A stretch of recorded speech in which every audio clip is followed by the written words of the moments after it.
Et si je vous disais que certains des esprits les plus brillants de l'histoire ont inventé une stratégie pour sauver leur empire, mais qui a fini par tout détruire? Ce n'était pas seulement une simple erreur, c'était un échec gigantesque, catastrophique. Aujourd'hui, nous allons voir comment Rome a bâti ce qu'elle considérait comme la défense ultime. Mais cela l'a en fait rendu si faible que sa chute était programmée. C'est l'histoire de la façon dont le plan magistral de Rome pour sa survie est devenu le schéma directeur de sa propre destruction. Pendant des siècles, Rome a eu une stratégie simple: attaquer tout le monde. Ses armées étaient imparables et conquéraient littéralement tout ce qui se trouvait sur leur chemin. La stratégie de Rome consistait à affronter chaque ennemi loin de ses terres et à l'anéantir totalement. C'était une offensive incessante, folle. Mais que se passe-t-il quand le champion du monde des poids lourds vieillit et commence à perdre?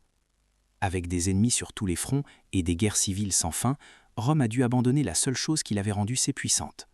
Dans une tentative désespérée de survie, ils ont tout misé sur une nouvelle idée folle: défendre au lieu d'attaquer. Cette stratégie était censée sauver l'Empire, mais au lieu de cela, elle a garanti sa perte.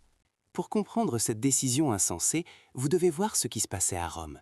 Et croyez-moi, c'était un cauchemar absolu. Nous parlons d'une apocalypse qui a duré 50 ans. Les historiens l'appellent la crise du IIIe siècle, et ils n'exagèrent pas.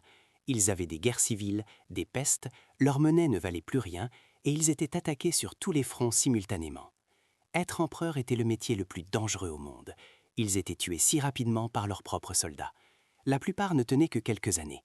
N'importe quel général doté d'une armée pouvait simplement décider qu'il était le nouvel empereur, ce qui retirait les meilleurs soldats des frontières pour combattre d'autres Romains, laissant le pays sans défense. C'est devenu si grave que l'Empire s'est littéralement brisé en 3 parties distinctes et qu'elle se faisait toute la guerre. Et ce chaos était au fond une immense invitation aux ennemis de Rome pour attaquer. Au nord, des tribus comme les Goths et les Francs ont lancé des raids massifs profondément en territoire romain. À l'est, l'Empire perse sassanide était une menace constante et colossale. Pour la première fois depuis des siècles, le cœur de l'Empire n'était plus en sécurité. Des villes ont été rasées, le nord de l'Italie a été envahi. Leurs frontières étaient gigantesques, s'étendant de la Bretagne à la Mésopotamie. Il était impossible de tout défendre en même temps, surtout quand les meilleurs soldats étaient occupés à s'entretuer. Les dommages économiques étaient délirants. Toutes ces guerres détruisaient les fermes et le commerce. Pour tout payer, les empereurs ont commencé à fabriquer de la fausse monnaie, sans teneur en argent, jusqu'à ce que les pièces perdent toute valeur. Cela a provoqué une hyperinflation folle. Imaginez que votre argent vaille moins chaque jour.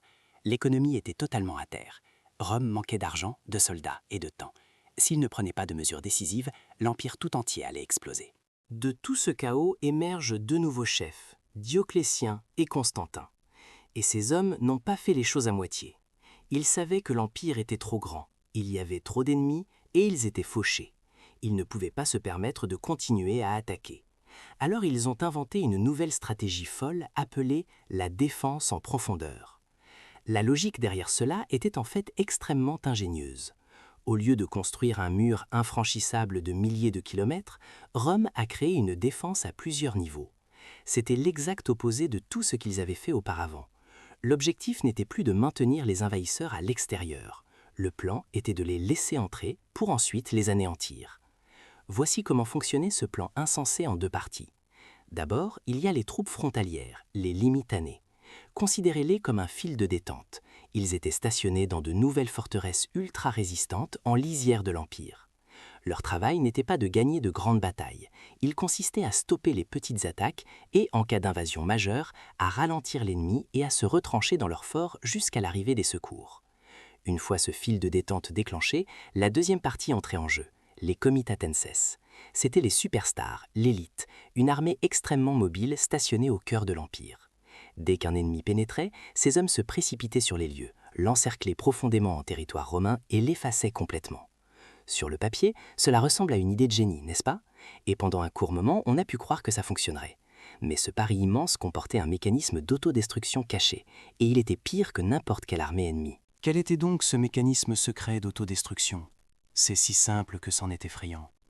Le plan était conçu pour transformer son propre pays en champ de bataille.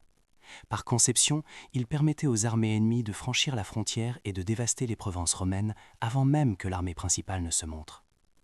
Je veux que vous vous imaginiez être un fermier vivant paisiblement à Rome. Vous payez vos impôts, puis un jour une immense armée envahit. et les soldats romains, dont vous pensiez qu'ils vous protégeraient, s'enfuient tout simplement. Les envahisseurs peuvent désormais brûler votre maison, piller vos biens et tout détruire sans entrave. Cela s'est produit encore et encore. Ces armées de superstars d'élite étaient bien trop dispersées. Elles se précipitaient littéralement d'un foyer d'incendie en Espagne à un autre dans les Balkans. Elles ne pouvaient pas être partout à la fois. Le temps qu'elles arrivent enfin, le mal était fait. Les envahisseurs avaient passé des semaines ou des mois à ravager les terres et à détruire précisément ce qui donnait à l'Empire son argent et sa puissance, son territoire et ses contribuables. Cela a déclenché une réaction en chaîne atroce qui allait tout anéantir. Premièrement, l'économie s'est effondrée. Ils détruisaient leur propre pays, d'où provenaient toutes leurs recettes fiscales. C'est comme essayer de survivre en brûlant sa propre maison. Deuxièmement, plus personne ne faisait confiance à l'empereur. Pourquoi être fidèle à un gouvernement qui disait au fond que votre propre foyer était un sacrifice qu'il acceptait volontiers? Les cités locales ont réalisé que le gouvernement ne les protégerait pas. Elles ont donc commencé à lever leurs propres armées ou même à négocier des accords avec les envahisseurs. Et troisièmement, cela a créé une armée à deux vitesses. Les troupes frontalières étaient traitées comme des soldats de seconde zone. Ils avaient une moins bonne solde, un moins bon équipement, et leur seul rôle était d'être un ralentisseur humain. Leur morale est tombée à zéro, ce qui a rendu les frontières encore plus fragiles. C'était une spirale de la mort. Des frontières faibles entraînaient plus d'invasions, ce qui créait plus de chaos économique, ce qui signifie qu'il y avait moins d'argent pour payer une armée efficace.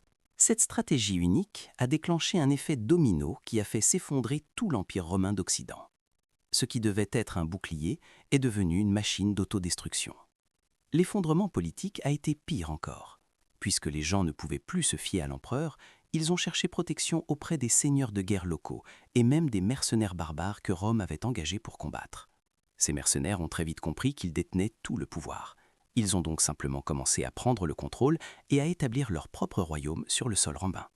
La spirale économique de la mort était inarrêtable. Leur stratégie exigeait une armée immense et coûteuse, mais la stratégie détruisait simultanément l'économie nécessaire pour financer cette armée. Ils étaient piégés dans une boucle mortelle qu'ils avaient eux-mêmes créée. En fin de compte, cette stratégie a totalement ignoré ce qui avait rendu Rome si puissante à l'origine. Ce n'était pas seulement l'armée, c'était la promesse de la Pax Romana, la paix romaine. C'était la garantie de sécurité qui incitait les gens à vouloir faire partie de l'Empire. En sacrifiant son propre peuple, Rome a rompu sa promesse la plus importante. Et tout le système était si fragile qu'une seule mauvaise journée, comme la défaite cuisante à la bataille d'Andrinope, pouvait anéantir leur meilleure armée, laissant l'Empire totalement sans défense pendant des années et prouvant à quel point tout le système était brisé. L'Empire romain d'Occident s'est complètement effondré. Mais curieusement, l'autre moitié de l'Empire, Byzance, a survécu encore 1000 ans en trouvant ses propres moyens fous de combattre ses ennemis. Cela nous enseigne quelque chose de colossal. Un empire ne se compose pas seulement de terre, mais de confiance. Et si l'on sacrifie cette confiance pour un plan à court terme, tout s'écroule. Alors, je dois savoir ce que vous en pensez. Rome était-elle condamnée quoi qu'elle fasse, ou une autre stratégie aurait-elle pu la sauver? Donnez-moi votre avis dans les commentaires. Au final, l'un des plus grands ennemis de Rome n'était pas une armée barbare à ses portes. C'était une mauvaise idée née du désespoir. Cette stratégie était au fond l'aveu par Rome qu'elle n'était plus la plus forte. Elle a donc décidé de simplement encaisser les coups. Mais en encaissant les coups, tout ce chaos et cette destruction ont fait pourrir l'Empire de l'intérieur, jusqu'à ce qu'il ne reste plus rien. La stratégie qui devait être le remède était en réalité le poison. Au moment où Rome a décidé de sacrifier son propre peuple pour se sauver elle-même, la partie était finie.